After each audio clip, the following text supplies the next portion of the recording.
मातृशक्ति, धर्म प्रेमी सज्जनों, चाणक्य नीति 82वीं कक्षा।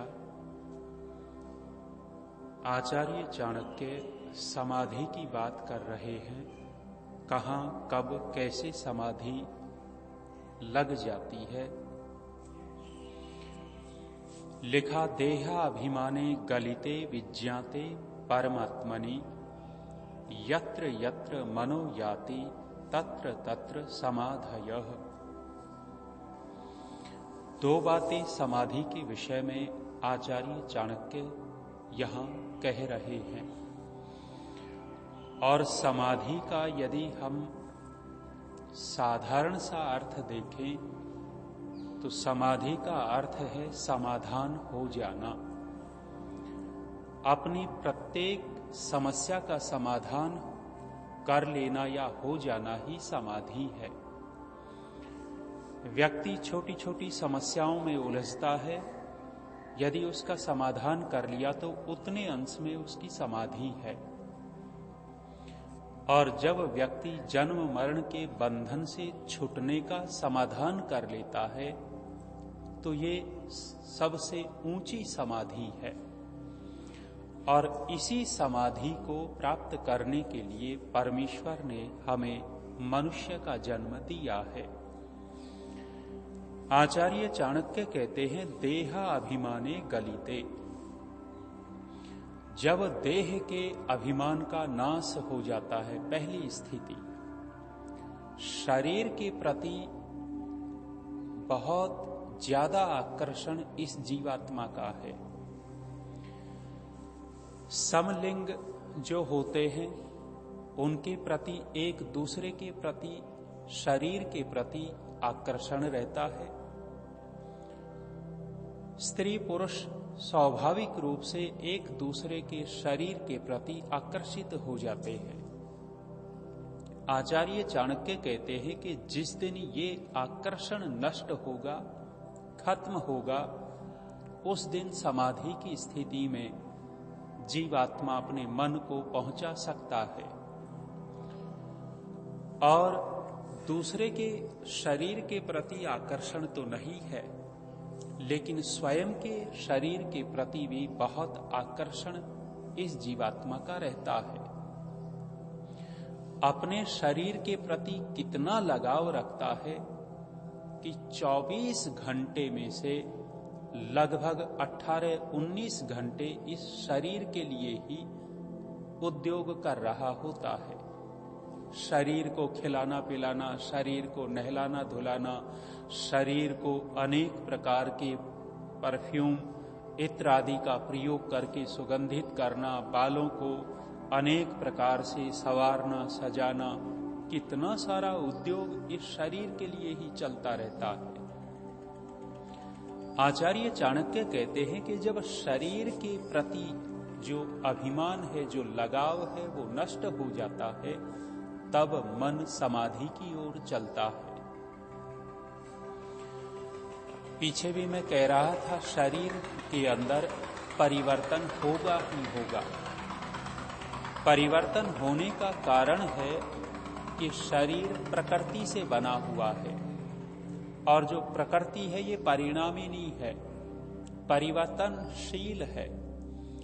यदि कोई स्थायी रूप से एक जैसा एक रस में रहता है तो परमात्मा एक रस रहता है, उसमें कोई परिवर्तन नहीं होता, कोई विकार नहीं होता।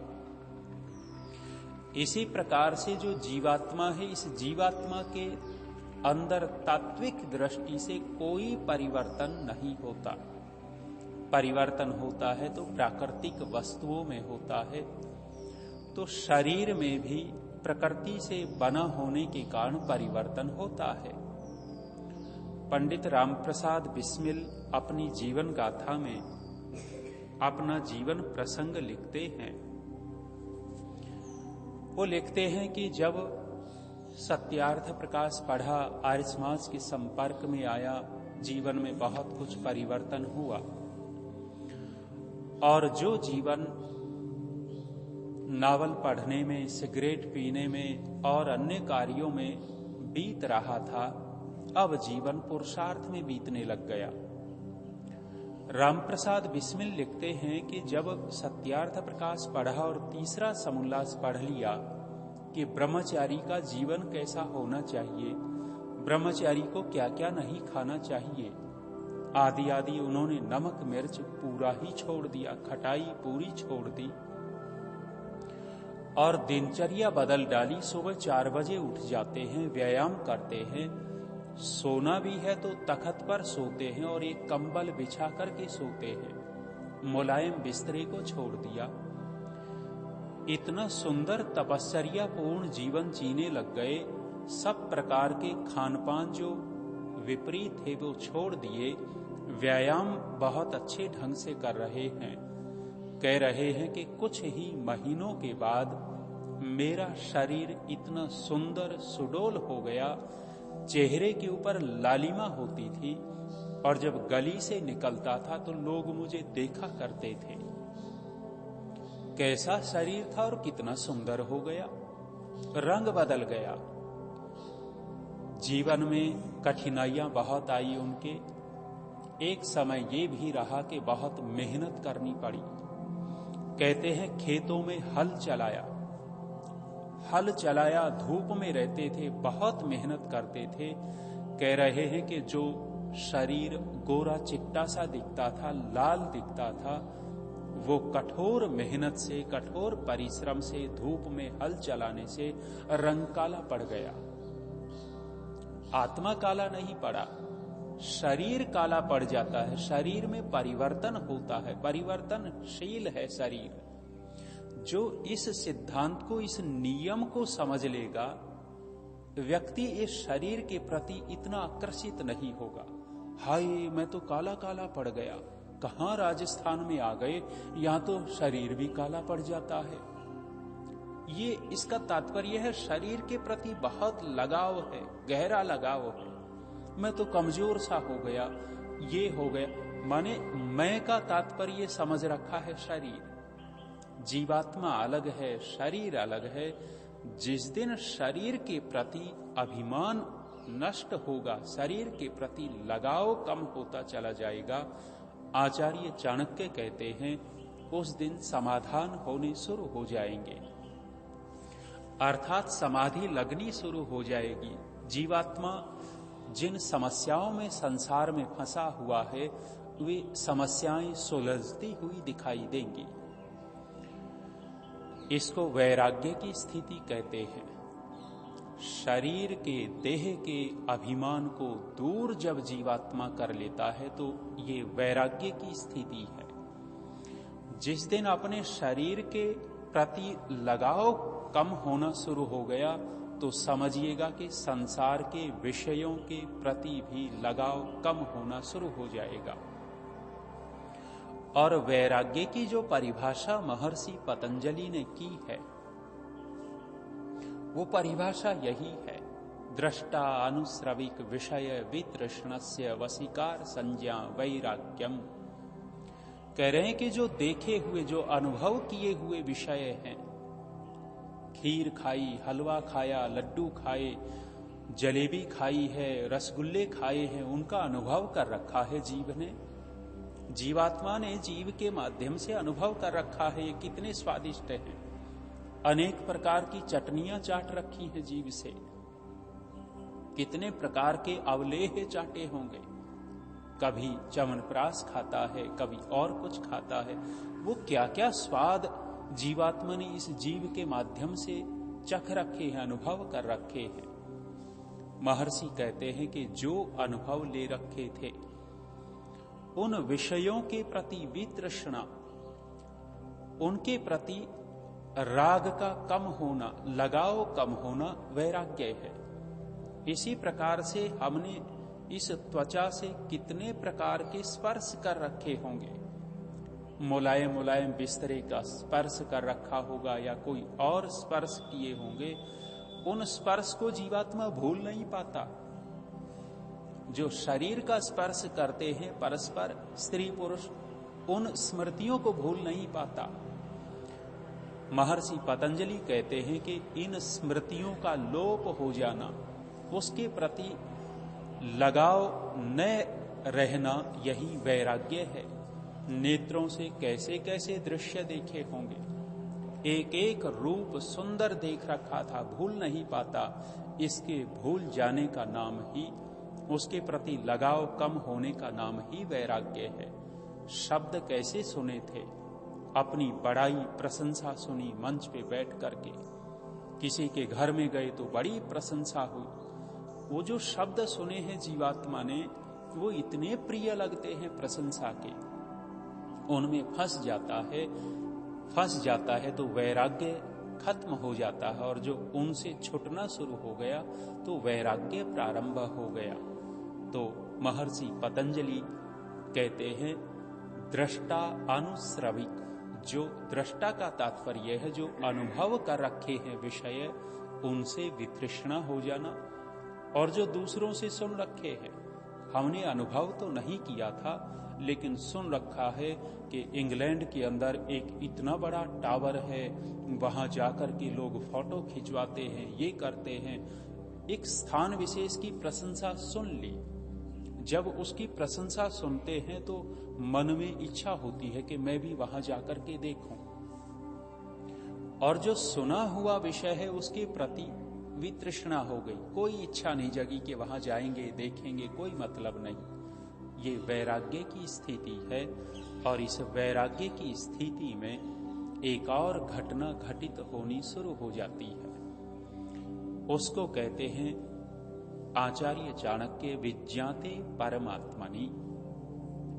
विज्ञाते परमात्मनि अर्थात परमात्मा में निष्ठा हो जाना, परमात्मा के स्वरूप को जान लेना। विशुद्ध रूप से यदि ईश्वर के स्वरूप को जीवात्मा जान लेवे, ये मनुष्य समुदाय जान लेवे, तो अनेक प्रकार के पाखंड और अंधविश्वास अपने आप नष्ट हो जाए। ईश्वर के स्वरूप को नहीं समझा, ईश्वर के नियमों को नहीं समझा, इसलिए उलझन में पड़े हुए हैं, उलझन में घूम रहे हैं। आज इस मंदिर में, कल उस मंदिर में, आज उस नगर में जा रहे हैं तीर्थ मान करके, आज दूसरे नगर में तीर्थ मान करके भटक रहे हैं। आचार्य चाणक्य कहते हैं विज्ञाते परमात्मनि। विज्ञात का तात्पर्य होता है विशेष रूप से जान लेना, ठीक ठीक जान लेना, नियम पूर्वक जान लेना। ये विज्ञात का अर्थ है। जो परमात्मा के स्वरूप को ठीक ठीक समझता है, उसके लिए आचार्य चाणक्य ने कहा यत्र यत्र मनो याति। जहां जहां मन जाता है तत्र तत्र समाधयः, वही वही समाधि लग जाएगी। अर्थात जीवात्मा जिस भी विचार का चिंतन करेगा उस विचार की गहराई में जाएगा, चिंतन की गहराई में जाएगा, और उस गहराई का नाम ही समाधि है। क्यों? क्योंकि उस गहराई से ही समाधान निकलेगा, समस्या सुलझेगी। तो आचार्य चाणक्य ने इस श्लोक के अंदर बहुत विशेष रहस्य उद्घाटित किया है। आगे कहते हैं ईप्सितम मनसः सर्वं कस्य संपद्यते सुखम, देवायत्तं यतः सर्वं तस्मात् संतोषम आश्रयेत्। मन की बात चला रखी है आचार्य चाणक्य ने। मनैव मनुष्याणाम कारणम बंध मोक्षयो प्रारंभ किया था, फिर मन से समाधि की बात कही, अब फिर इस श्लोक में मन की बात कर रहे हैं। कहा मनसः सर्वं कस्य संपद्यते सुखम ईप्सितम सुखम। मन के सोचने मात्र से किसी को अपनी इच्छा अनुसार सुख नहीं मिलता। हम सोच लेवे कि तत्काल वहां दिल्ली के विशेष होटल में बैठे हों और नौकर चाकर आकर के बढ़िया बढ़िया भोजन हमारे सामने आ रहे हों, सोचने मात्र से कुछ नहीं होने वाला। आचार्य चाणक्य कहते हैं मन के इच्छा मात्र से किसी को सुख नहीं मिलता। क्यों नहीं मिलता? कारण लिखते हैं देवा यत्तम यतः सर्वम। क्योंकि हमारा भाग्य भी होता है, हमारा पुरुषार्थ होता, हमारे कर्म होते हैं। जब हमारे कर्म है ही नहीं, हमारा भाग्य है ही नहीं, हमारा पुरुषार्थ है ही नहीं, चाहे हम कितना भी सोच लेवे, मन की इच्छा पूरी नहीं होगी।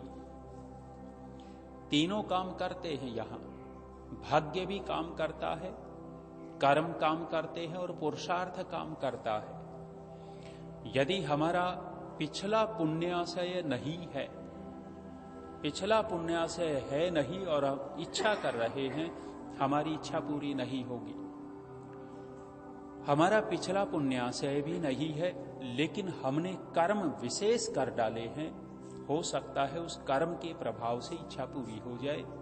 धर्म पूर्वक, नियम पूर्वक, सिद्धांत पूर्वक जो इच्छा होगी वही इच्छा, मन घड़ंत इच्छा नहीं। और व्यक्ति विशेष पुरुषार्थ कर लेवे तो भी हमारी इच्छा पूरी हो सकती है। भले ही पिछला पुण्याशय नहीं है, लेकिन अभी वर्तमान में पुरुषार्थ इतना ज्यादा कर दिया कि परमेश्वर उस पुरुषार्थ का परिणाम जीवात्मा को देता है। तो यहां आचार्य चाणक्य कहते ये हैं कि मन के सोचने मात्र से किसी को अभिष्ट सुख नहीं मिल जाता। क्यों नहीं मिल जाता? क्योंकि हमारा भाग्य होना चाहिए, हमारे कर्म विशेष होने चाहिए, हमारा पुरुषार्थ विशेष होना चाहिए। यदि ये तीनों हमारे साथ हैं तो हमारी धर्म पूर्वक वैदिक इच्छा पूरी हो जाएगी। और ये नहीं है तो सोचने मात्र से कुछ भी नहीं होता। आज यही विराम देते हैं। ओम शांति।